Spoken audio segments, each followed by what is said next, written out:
Yeah, she's funnier than I am. Okay. Oh, shit, I forgot what I was going to say. Hey, don't laugh, because I get nervous, and if I get nervous, I swell up a little bit. So don't be laughing. All right.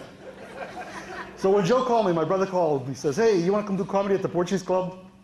I didn't hesitate for a second. I hesitated for 20 minutes. And then I said, yeah, I'll do it. But I knew very well that I could get out of it. I come up with an excuse why I couldn't do it. I said, I'll get out of this. I told him I'd do it, but I'm not going to do it. I'll get out of it. And then Louisa calls. I said, oh, somebody else knows about it. And she said, hey, can you do about an hour? But she was on the speakerphone, and sometimes the speakerphone cuts out a little bit. I said, yeah, I can do an hour, but I'm only funny for 12 minutes. But I don't think she heard that because she said, oh, that's great. So here I am. But I says, I can still get out of it. I'll get out of this thing. I'll figure out a way to get out of it.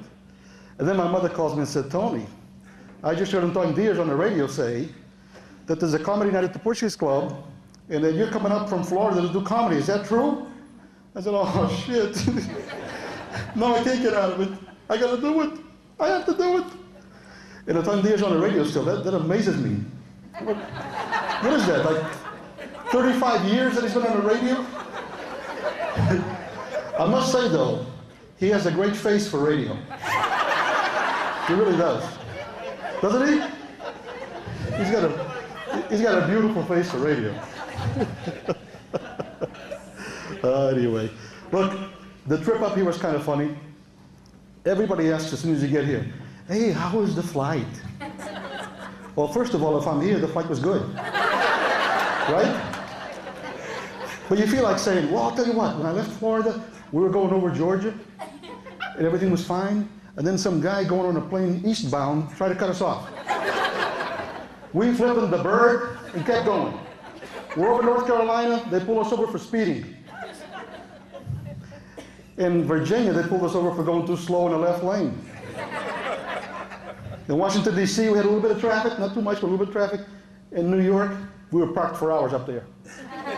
You think it's easy to park up top there? When the wind starts blowing, it's like, whoa. It wasn't that easy. And then we get into Boston, and we land the plane in Boston at Logan. Wouldn't you know it's some stupid jerk with another plane parked at our gate? Well, how does that happen? But I knew I was in Boston when I came out of the airport, and there was a lady coming off the bus. And she's going into the airport, and I said, ma'am, it's none of my business, but I don't think you should be going in like that. She goes, like what? I said, well, your left breast is showing. She goes, what? Oh my God, I left the baby on the bus. Bus driver, bus driver.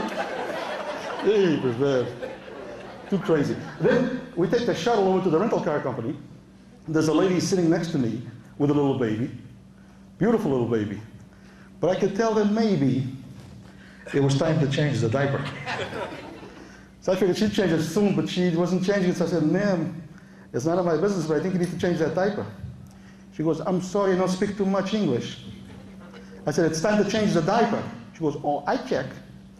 So she takes the baby, opens up the diaper, and it was bad, man. It's almost like, how does something like that come out of a baby? You know what I mean? And she closed the diaper back up and said, no, it's not ready. I said, what do you mean it's not ready? Didn't you see that? She goes, no, no, look. And she pulls out the diaper bag. It's good for 9 to 12 pounds.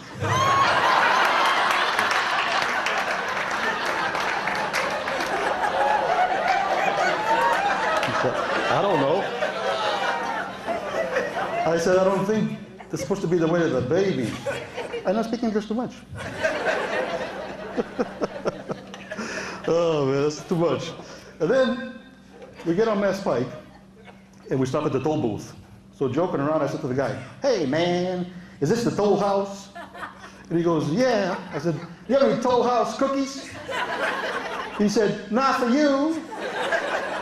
So I gave him $1 and flipped him the bird and left. What was I supposed to do? There's a guy driving a bus on Mass Pike, and the driver, I could see because I was in the car next to, he's driving the bus with his elbows, but he's kind of, what do you call it, crochet? Knitting? Yeah, he's crocheting. He's like driving the bus like this, and he's crocheting.